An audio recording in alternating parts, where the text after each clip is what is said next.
A Ghost in the Opera. Fanfiction written by chatdunoir. Chapter 5. Box 5. That following Monday was special. Melina, who also functioned as their singing teacher from time to time, had a surprise for them. Today, they would be rehearsing in the stage room instead of the smaller rehearsing room they normally would be in. An excited mutter erupted when they were told, and Emma silently confirmed what she already knew. She hadn't been supposed to be in the stage room that evening. Fortunately enough, she hadn't told anyone about it. And she had done her utmost to forget about the strange rustling sound she'd heard. And when failing utterly at doing so, she had convinced herself that it had been just Maurice, working on that chair, and somehow he had made that rustling sound. Did Emma believe that? No, not entirely, but she was determined not to let it bother her. Was determined to pretend that it had never happened. And honestly, if it wasn't Maurice who had made that rustling sound, it probably was something else. A pipe crackling, or something like that. This place was very odd. Of course, there was bound to be strange sounds here and there. Emma did her best to settle with that, and look forward to today's singing lesson, which would take place on the stage. Not in the little rehearsal room, but on the enormous, impressive stage. Melina said that she needed to get used to the room, the acoustic. Soon they would be giving their first performance in there. Emma's stomach was bubbling just at the thought. She was excited and nervous. Could she handle singing in such a big room? True, she would be in the back row, tucked away behind other members of the choir, but still, the stage at the Opera Garnier was undoubtedly the biggest. The pot of gold at the end of the rainbow. It wouldn't get any better than this, and Emma was terrified at screwing up, messing up the lyrics, accidentally tripping and knocking the rest of the choir over. The famous domino effect. Emma had had nightmares about that so many times, and she always woke up bathed in sweat afterwards. It was horrible, truly horrible, but maybe her brand new coach could help her with that. Or maybe he couldn't. Emma was actually doubting it. She was always skeptical, but she felt like she had a good reason. She had been seeing many coaches and therapists, but no one had been able to help her. She was still unable to be front figure and sing solo. Why should this particular coach be any different? Emma couldn't help but think like that, even though she knew that she wasn't supposed to. She was supposed to be optimistic and hope for the best. This was the Opera Garnier. The coaches here were the very best. Who knows? Maybe Archibald, her new coach, had the advice or tool that would change her life completely. And if not, well, Emma never had anything against the back row.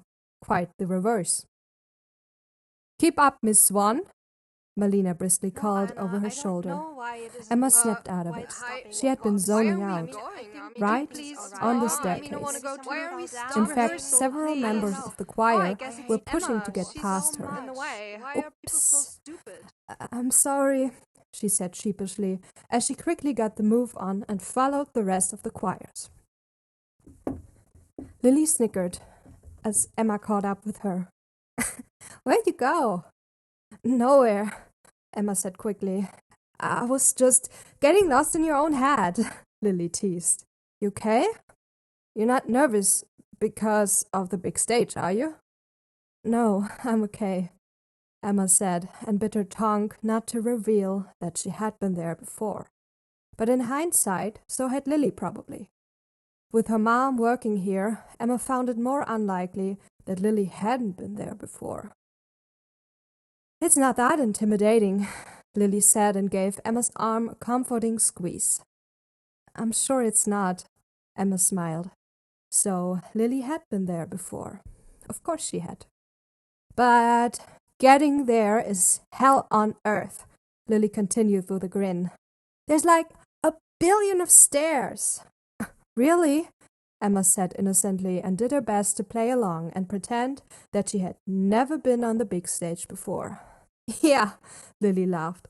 One trip to the big stage, and you get all the exercise you need for the rest of the week.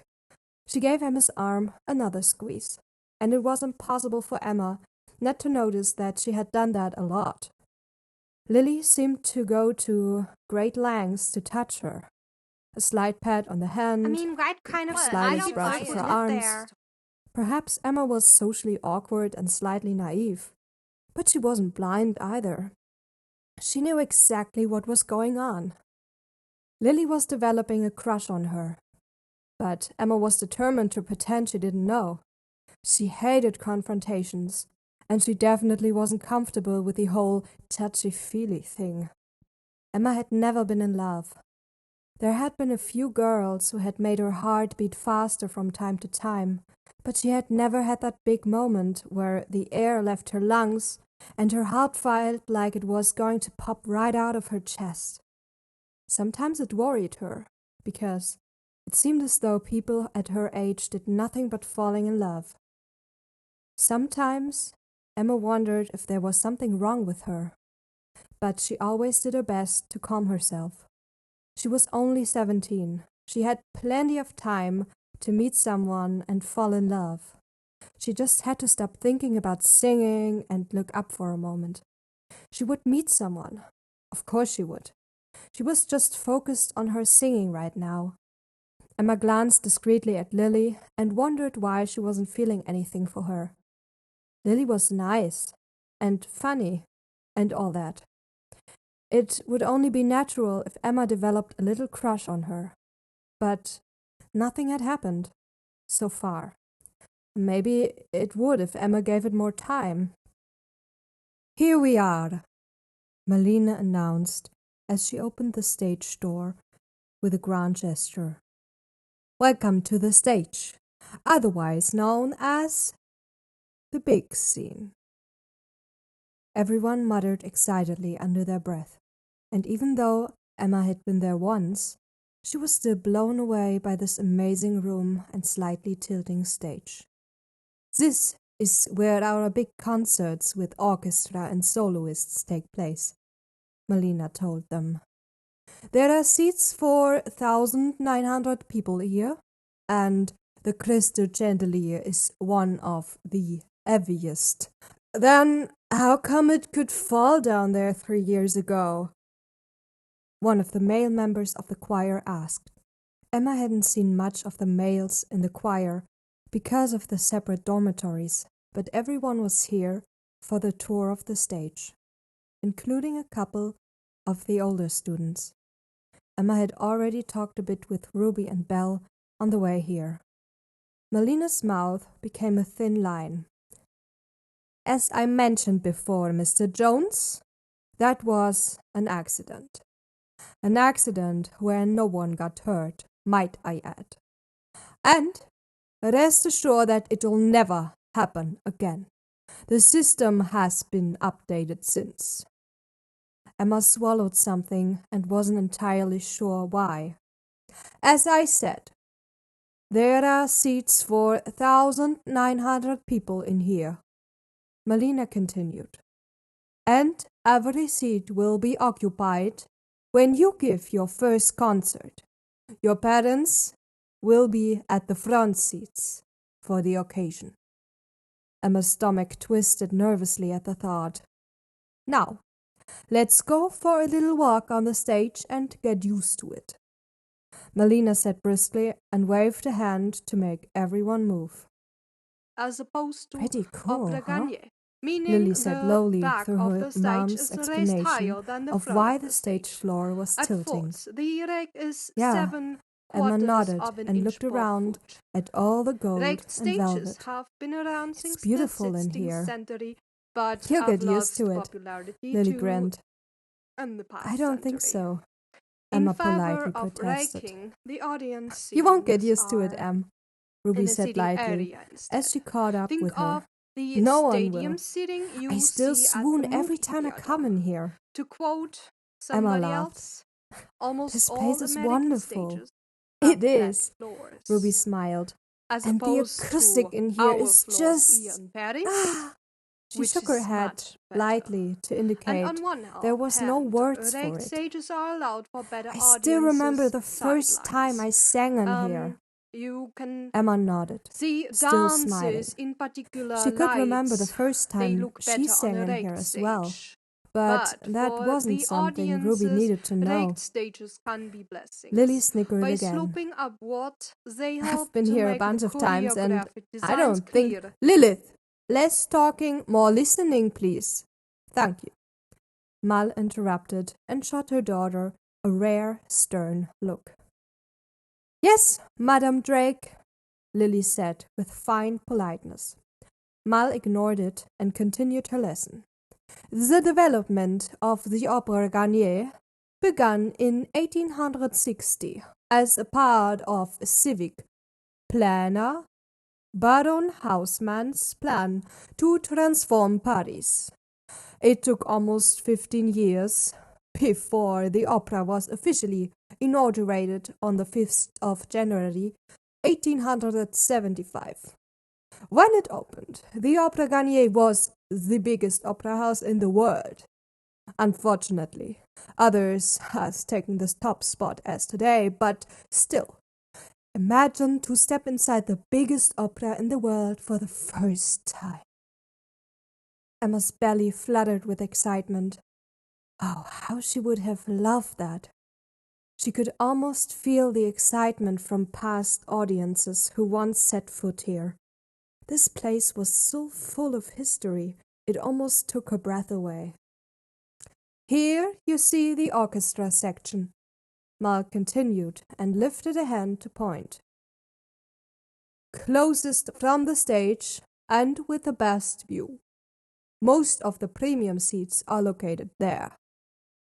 Can't be cheap, Killian Jones commented, and Emma rolled her eyes a bit.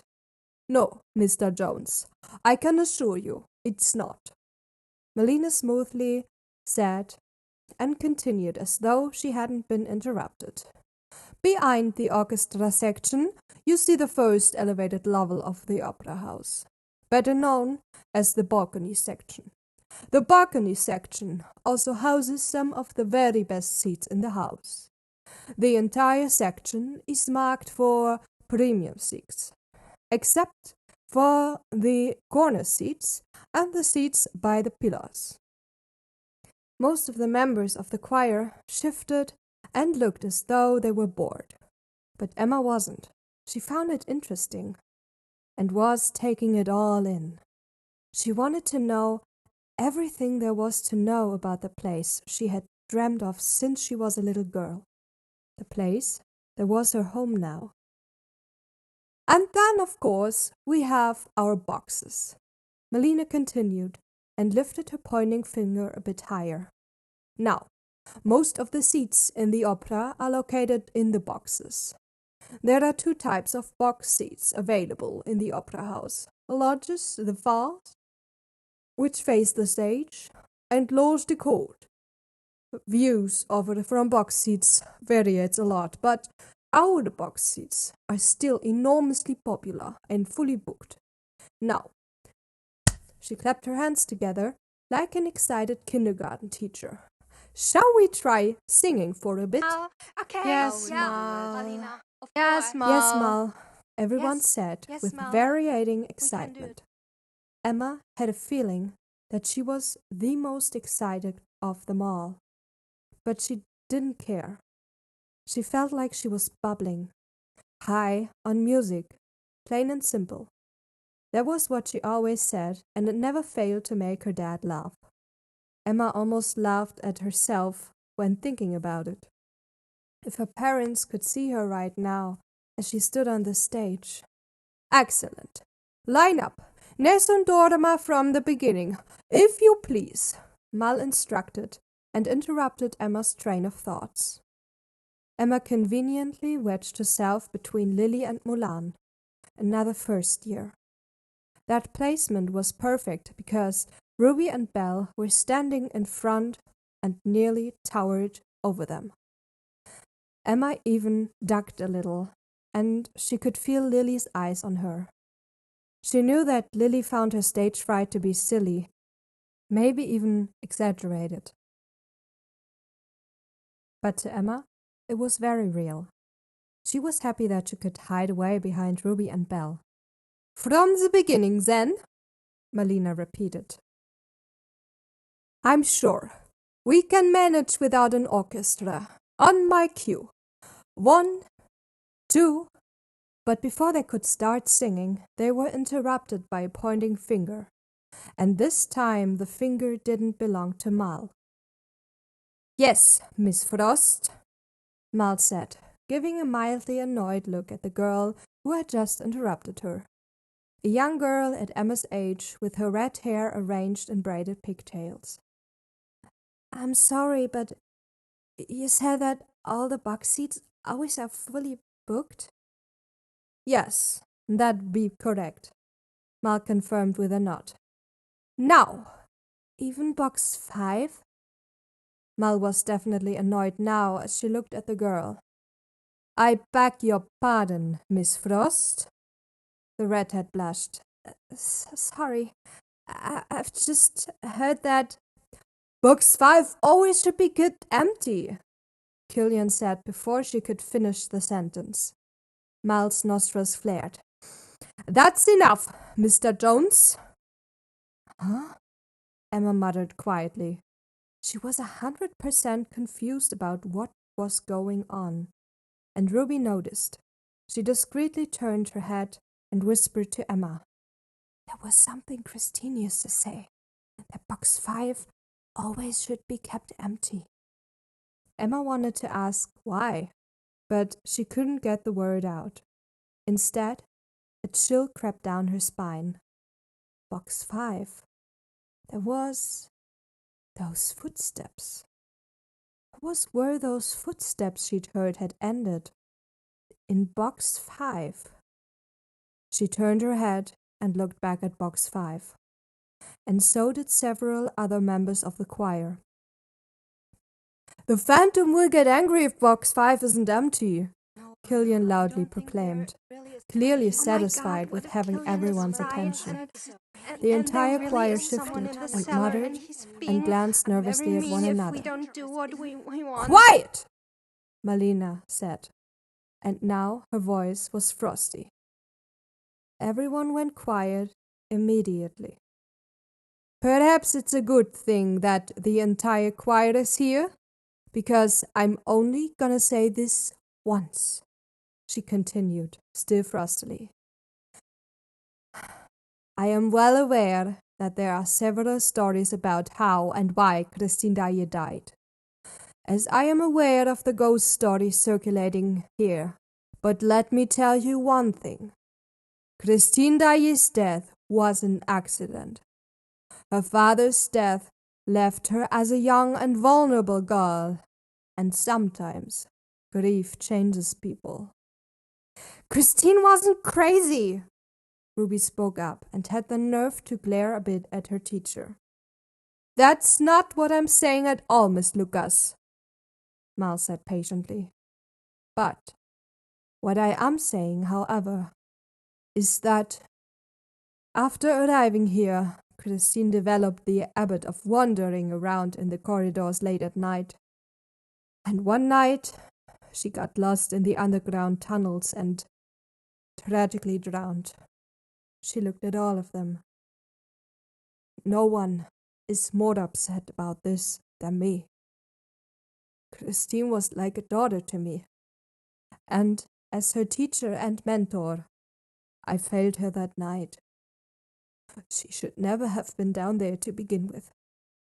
And it's the teacher's responsibility to make sure that such a thing does not occur. We failed her, and I cannot begin to explain how sorry I am about that. But that doesn't help anything. I cannot apologize to Christine, but I can guarantee you that it will never happen again. Every possible way down the underground tunnels has been blocked. Mr. Gold himself made sure of that after the tragedy. And as for the Phantom of the Opera, she looked around at all of them. I'm well aware that it's a ghastly tale, and perhaps even a fascinating story for some of you. But I'm telling you right now, there is no Phantom of the Opera. It's a story, created by whom I don't know, perhaps by Christine as a way to cope after her father's death. Ruby growled quietly. Or perhaps it already existed when she arrived, but either way, there's not an ounce of truth in this story. The underground tunnels were searched after Christine's death, and there's nothing whatsoever indicating that someone potentially should have been living down there. And we have certainly never found a person in the tunnels either.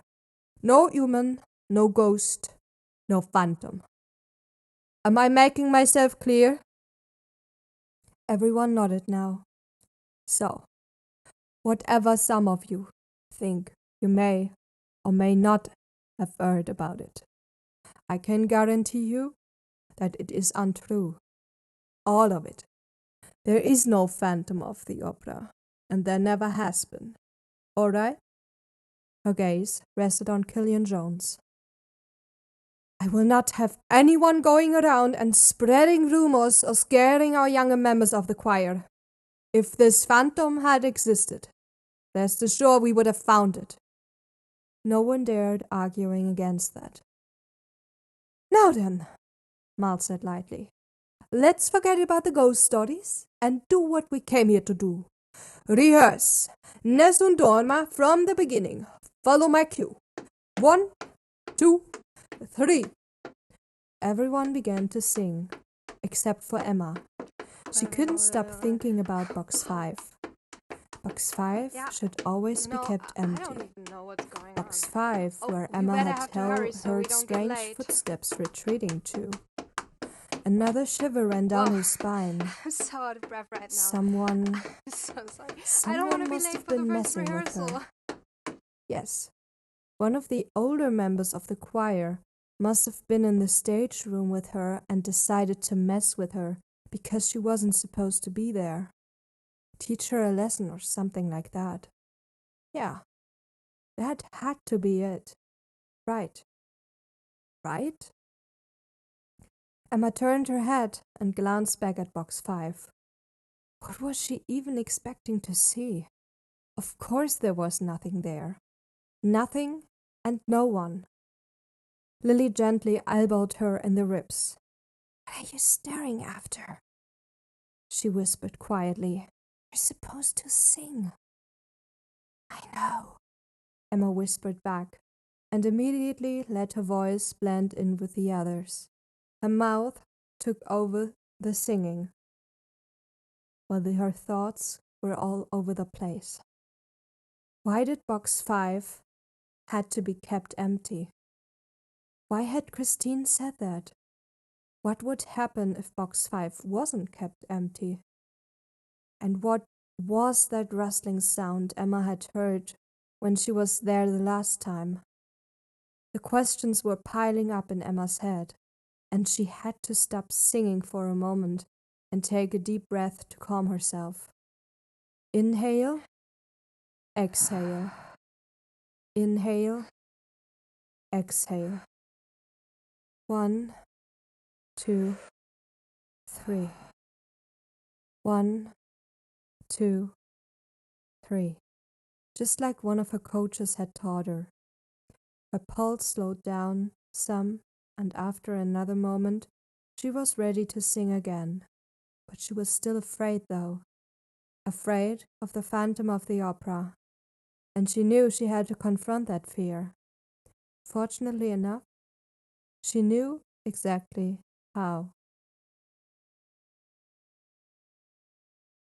And I think that's enough for today. Mal interrupted and smiled at them. You did very well, everyone. Emma smiled at the praise. Her voice was a bit hoarse, but it had been every bit worth it. Ness and Dorma sounded absolutely fantastic within these walls. This is what you'll experience every single time you sing in here, Mal promised with a chuckle and shot a teasing look at her daughter. Not something you forget about right away. Lily rolled her eyes at her mom. All right, everyone. I do believe it's lunchtime. Chop, chop, Mal said briskly. Lunch and homework afterwards. Everyone groaned. Everyone preferred to sing instead of doing boring schoolwork. Mal chuckled as she ushered all of them out of the stage room with another of her brisk chop chop. Emma followed her choir mates out of the stage room and down one of the many hallways that led back to the cantina.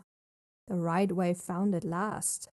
But she hadn't forgotten about her secret plan.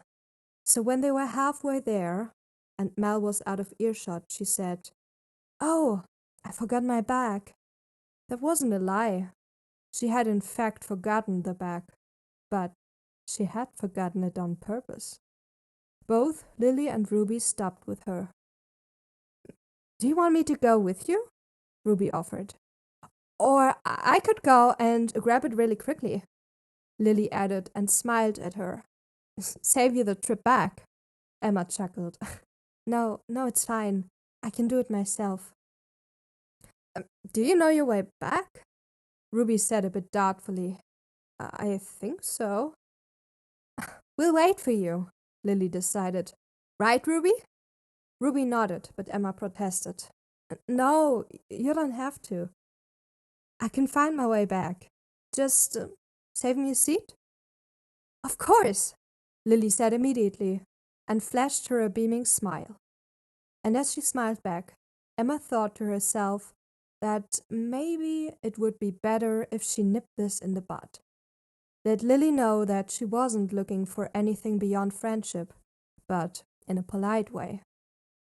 I'll be back in a second, Emma assured, as she turned around and walked back down the hallway. Was she breaking the rules again? Maybe. A little bit. But she had to do this. She would just have to trust that no one would find out about the real reason why she had left her bag behind. Her ulterior motive. Emma chuckled a bit to herself, and her footsteps echoed in the now empty hallway. Soon she was standing in front of the forbidden stage door yet again. Emma squared her shoulders and pushed the door open. Nothing. Quiet. Of course. She hadn't expected anything else. She really, really hadn't. And there was her bag, exactly where she had left it on purpose in the corner, so it wouldn't be too obvious for Mal or anyone else. Emma looked around in the enormous room, took a few steps.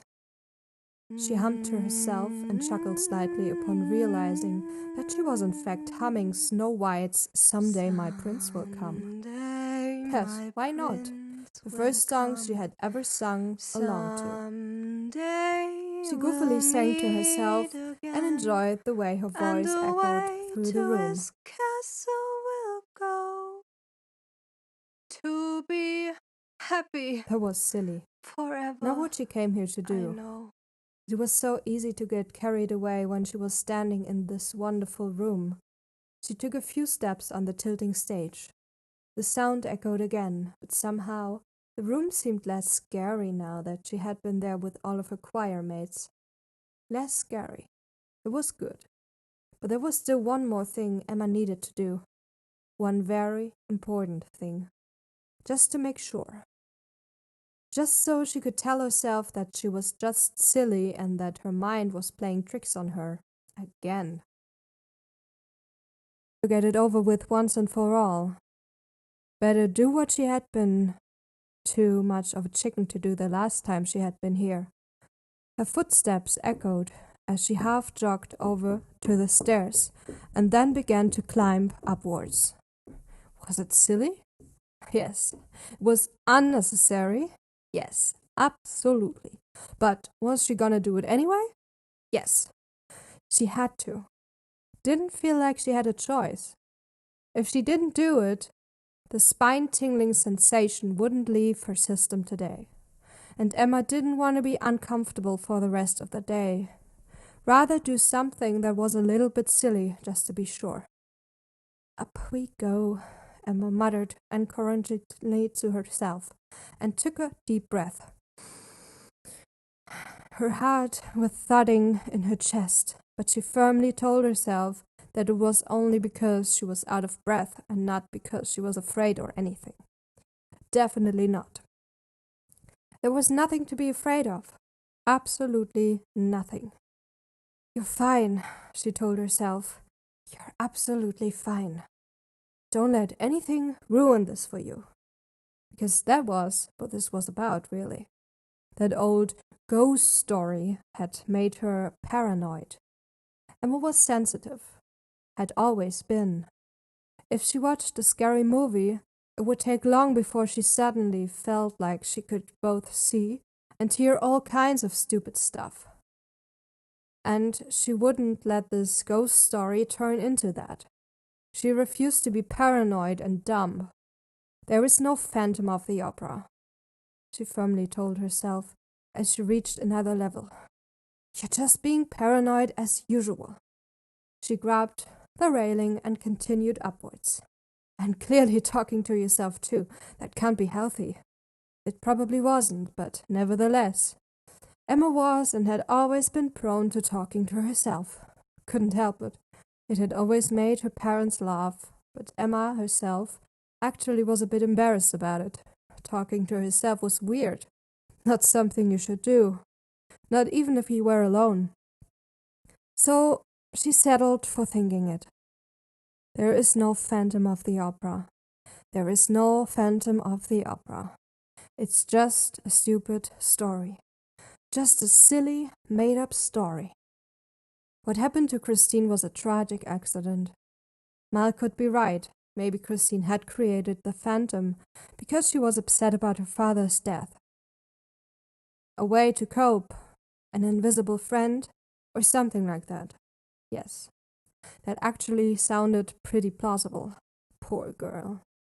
Maybe she really had gone into the underground tunnels to kill herself. So tragic. Emma felt sorry for her, and for Mal. It was clear that she had loved Christine, but it wasn't her fault that she was gone. Mal really shouldn't blame herself like that. How could she possibly have known? Emma was a bit out of breath when she finally reached her destination. Box 5. Yes, maybe it was silly, but this was something that Emma had to do.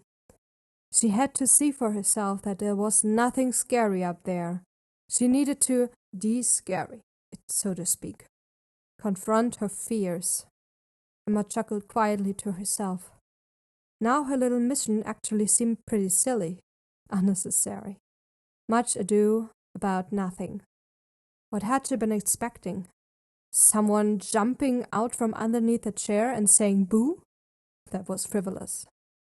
She was letting her imagination running wild because of a ghost story either Christine or someone else had fabricated.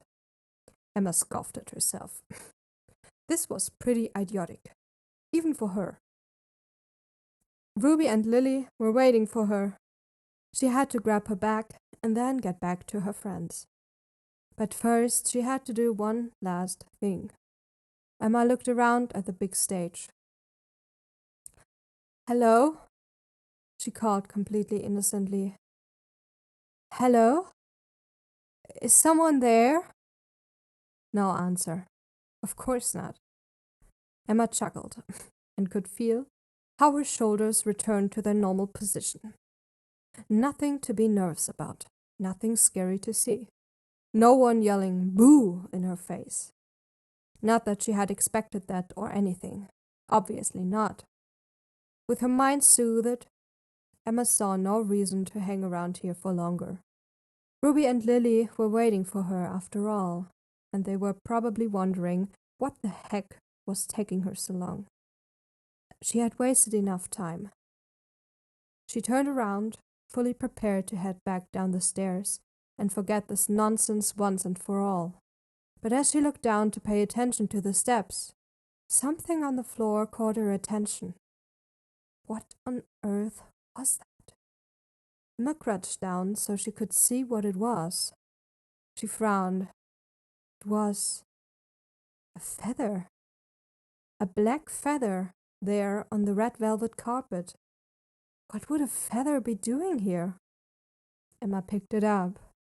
She felt soft feathers between her fingers, but she didn't get the opportunity to study it for long before she noticed a second black feather. This one was lying right behind the chair occupying box 5. Emma shivered suddenly as she picked up the second black feather. 2 black feathers. One right by the stairs, one behind the chair. Emma's colorful imagination easily combined that with the footsteps she'd heard. Could someone? No, of course not. That was ridiculous.